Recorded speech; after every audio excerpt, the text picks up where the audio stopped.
Hello everyone. Today we talk about how to fix the app of TextMe.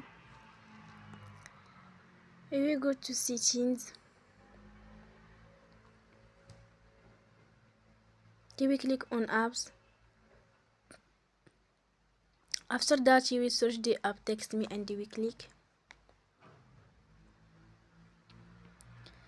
Then you will on for stop. After that you will go to storage. Then we click on clear cache.